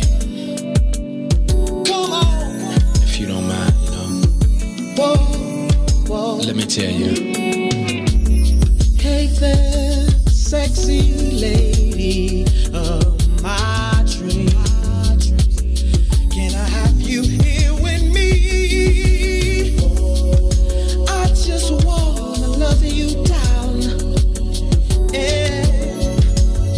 I'm making you scream my name. Oh, one loving your body. I'll be kissing your body, and I'll be caressing your body. Oh, baby, just come on, loving your body. I'll be loving, feeling your body. I'm gonna touching your body all night, baby. Now I'm about to. Welcome back. You're tuned into the Book of Dawn, right here from the What's in It for the Black People Media. Black History Fact. Did y'all know that Chicago, our city, is a major center for music across the world. We are the home of house music, like literally, and we blues is, although it's Southern, we actually kind of put it together. The Stax Records was, if you're an old head, like me and George Daniels, everybody's uncle, they came here and created over there in Motor Row. Like y'all need to do the history of music and what Chicago means to music. So it's bigger than you think. And it seems like we continue to make good music. I want to also tell y'all this update. DMX is not, he's still in a vegetative state. We're still praying. There was a comedian, and Claudia Jordan had posted basically like rest in peace yesterday. Yeah. And then somebody came back after saying rest in peace. What she had meant when she said that was that if your organs are dying, then you've gone, that's not for you to. Still, for the record, he's still alive. Technically, yes. And yeah. And so there's supposed to be a statement made by his manager today. He is working with DMX's family to make a decision that they're entitled to. But this was being posted and trending like yesterday morning because Claudia Jordan tweeted it like rest in peace and then deleted the tweet, and then some comedian. I wonder why people do that. I almost said a super. They can because well, right now stop. It's irresponsible. It's like, where did you get that information from to even be saying rest in peace? Like, it's irresponsible. Where you get it from? It's irresponsible to do, and so many. It's just irresponsible. It was like one of my family members was on Facebook yesterday, and he was like, "Dang, rest in peace to DMX."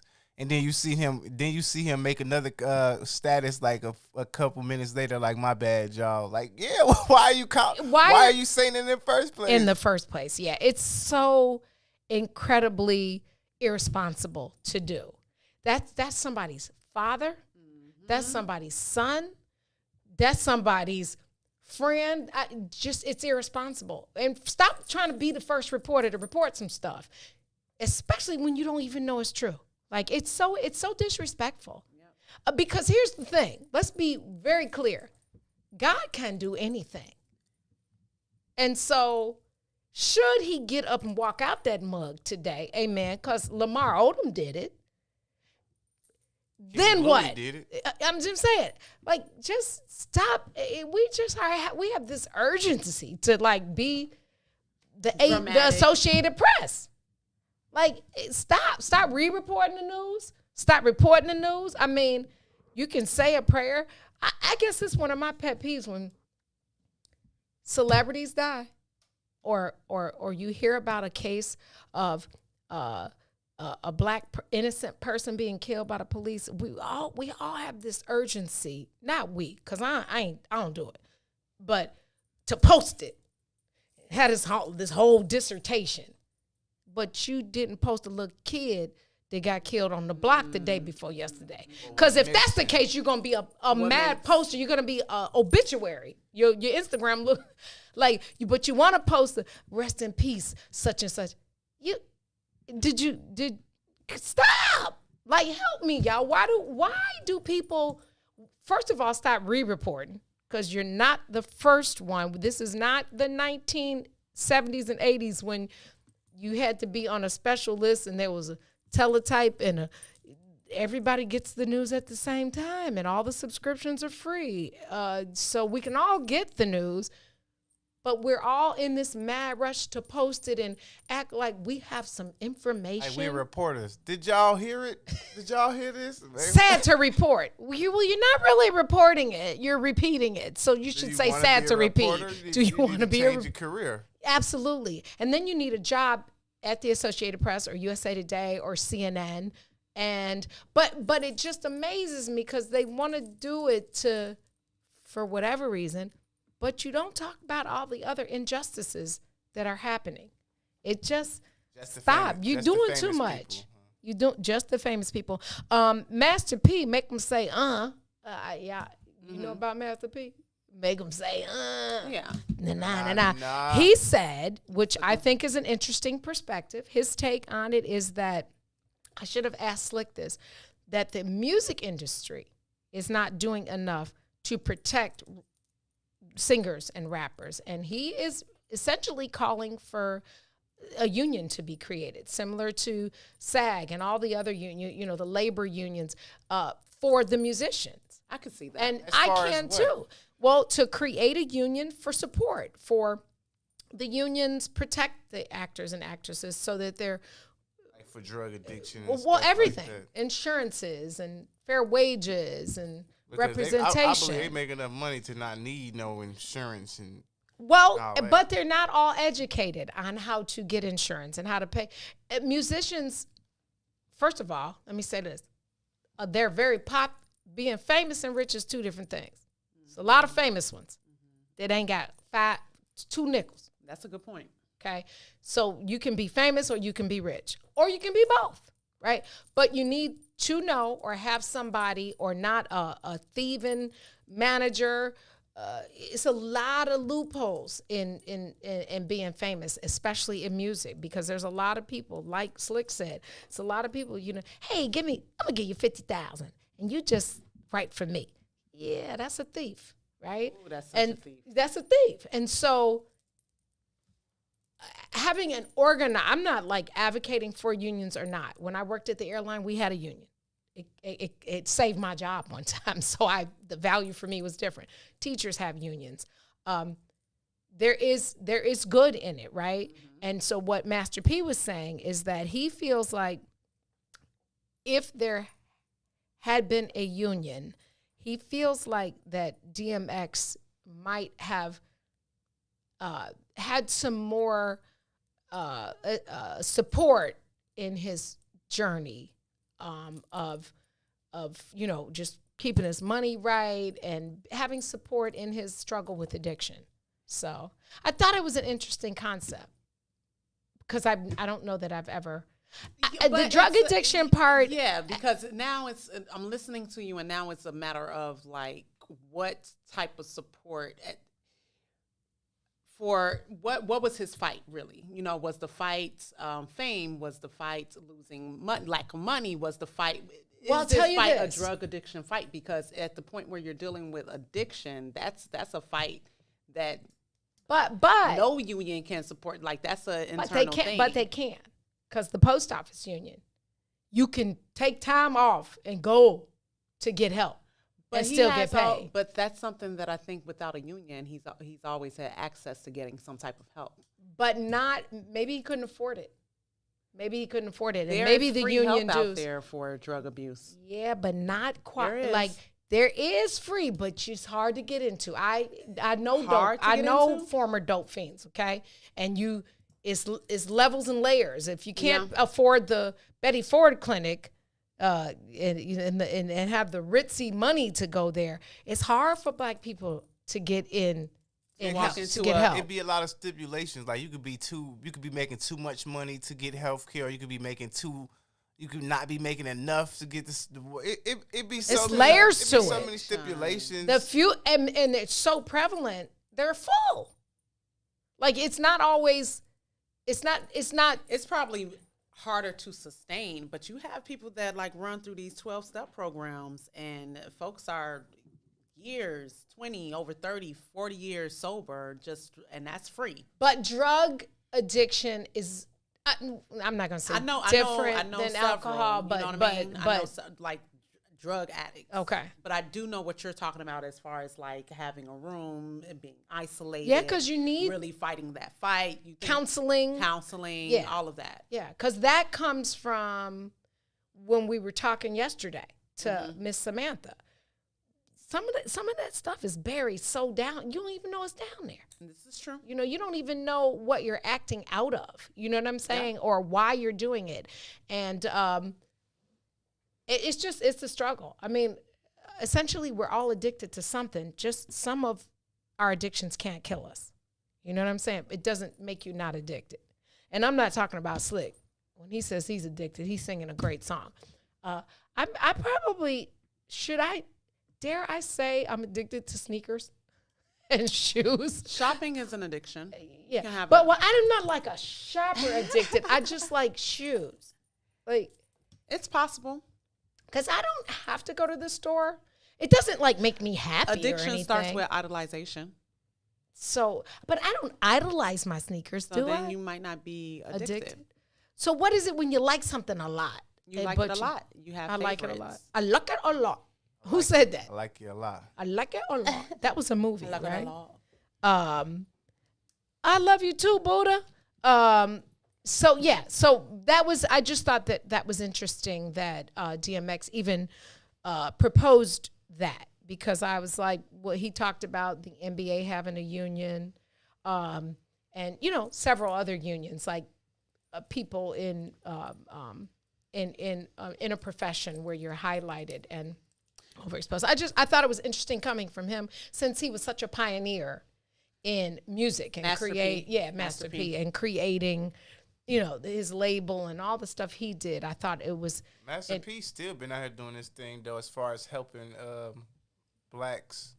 he has Just blacks in general. he has he and always has, right? Him and his son Romeo got some show right now. It's kind of like Shark Tank, but they actually go to these black businesses and they like they see what they about, and if they like it, they support them or give them money to help. Oh, them that's fund it. dope.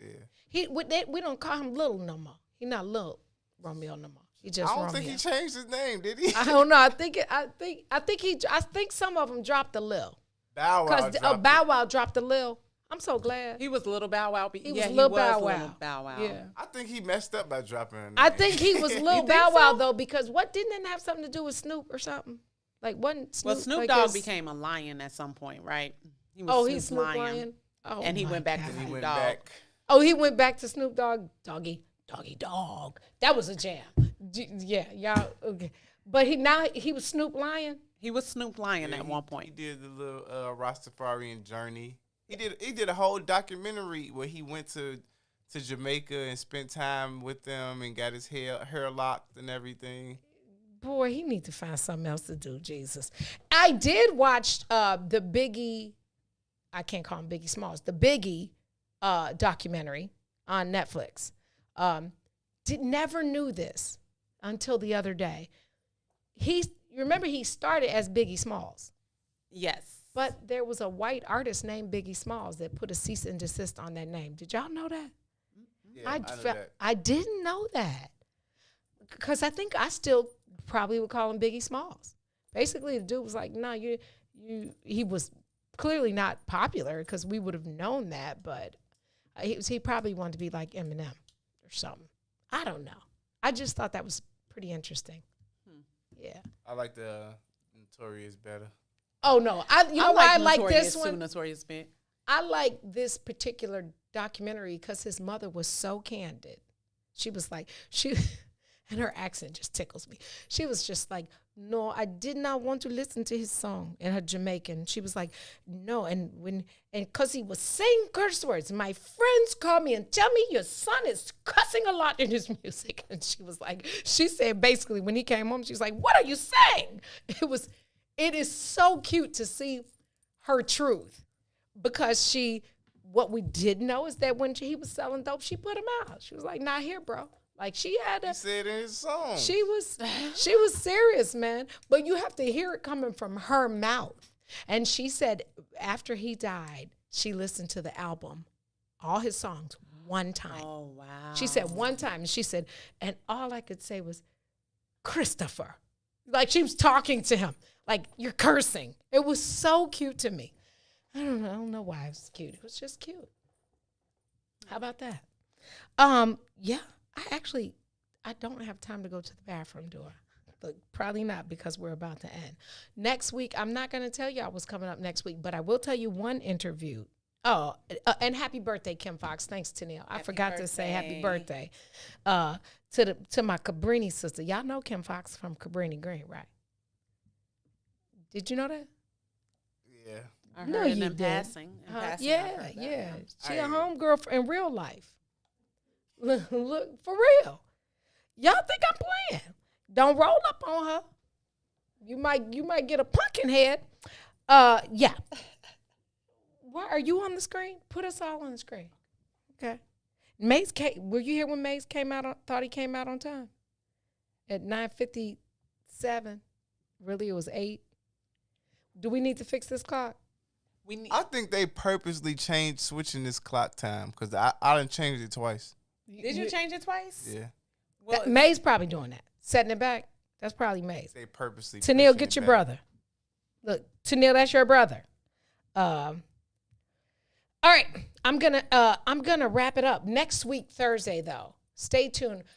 If you know I watch a lot of documentaries. So if you've ever heard of the Supreme Team, it was like a notorious drug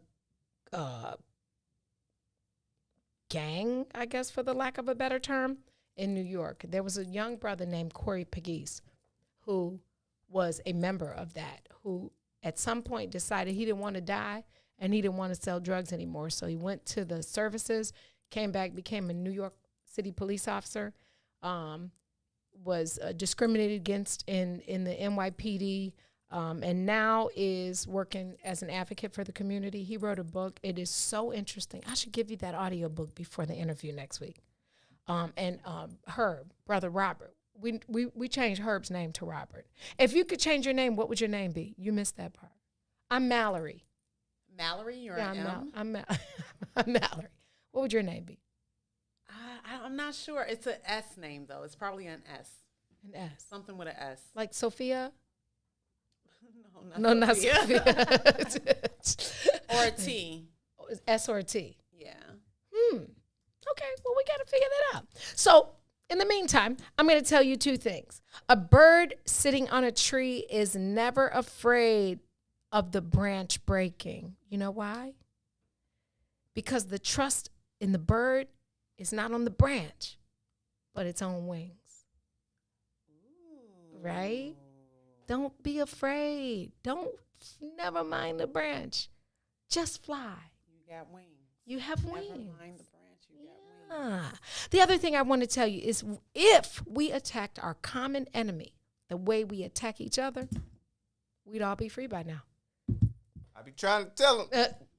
Drop that. Happy early birthday to Robert Howard, a.k.a. Hot Boy, a.k.a. Herb. It's birthday weekend turn up. Thank you for spending a little time with us. Remember to lead with love. Use your voice to be a positive impact. Do something for somebody other than yourself this weekend. Have a wonderful weekend. Join us Monday for the next chapter in the Book of Dawn. Peace. You never said it. Let me hear you say it. Oh. Roll. You got to say roll tide. Roll tide. Roll tide, roll. y'all.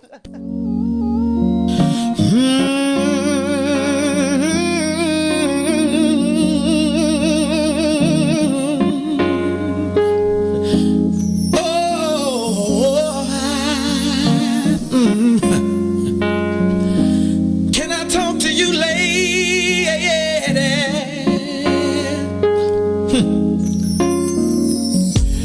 Just the other day